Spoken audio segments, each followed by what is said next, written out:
So I work across different technologies, from nanotechnology to AI, from biotech.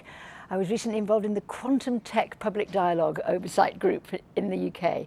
So these are incredibly different technologies.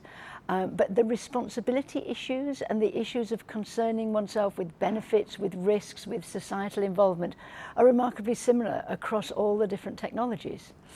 And from my point of view, the relevance for weapons governance, when I was first invited, I really didn't think what is the relevance for weapons governance, But actually, now I've been here, and when I looked into it more, there is a huge amount of relevance, because a lot of these technologies are dual use. So biotech and AI particularly can be used incredibly beneficially, but also can be weaponized.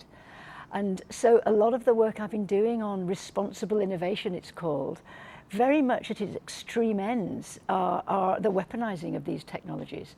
So interesting for me, how the governance issues in terms of perhaps the less extreme negatives and risks of these technologies does have some real resonance with weapons governance.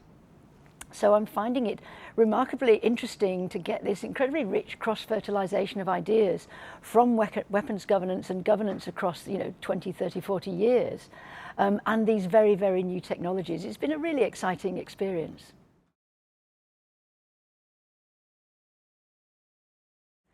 For me, the most important insights really are the comparability of the areas. So, for example, I've been hearing a lot about the need for more collaborative forms of governance and involvement of non-state actors, you call it, but for businesses, civil society, academia, into the governance regimes. Not necessarily because there's been very great deal of change, I understand, more from your point of view, in the regimes of governance. Whereas we know the Cold War, we had two people and we could do that. But now with these new technologies, this governance is just distributed across all countries, all areas, all sectors. You can't control it in the way that you previously could. So this in itself is a really interesting takeaway for me, how the work I've been doing in collaborative governance, multi-stakeholder governance, soft law, from anything from the labour standards issues to AI governance, very much comparability to what you're hoping and aspiring to do. So I find that to be an interesting and collaborative learning experience there. I'm also doing some work on what's this horrible new phrase called agile governance, which is these huge lumbering governance regimes that take 20 years. When technology changes every 6 months in transformative ways, there's just no point in having those. So what of these new agile instruments, agile methodologies, collaborative methodologies can we harness for weapons governance that might actually help us keep ahead of some of these technologies? And that's been a really exciting sort of collaborative learning experience too. But one of the most interesting things as well is the barriers to these governance regimes working. And I'm involved in a project on existential risk. And I'm trying to persuade them that the biggest existential risk is the nature of human nature.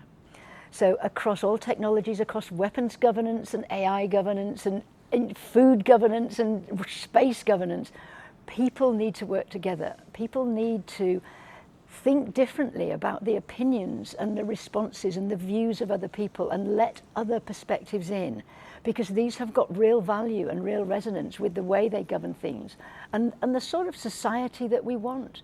One of the things about weapons governance that to me it was always we don't want these bad weapons, but actually there is a very positive, proactive agenda, which is a peaceful world, which is a world where technologies, in my world, is used in a proactive way.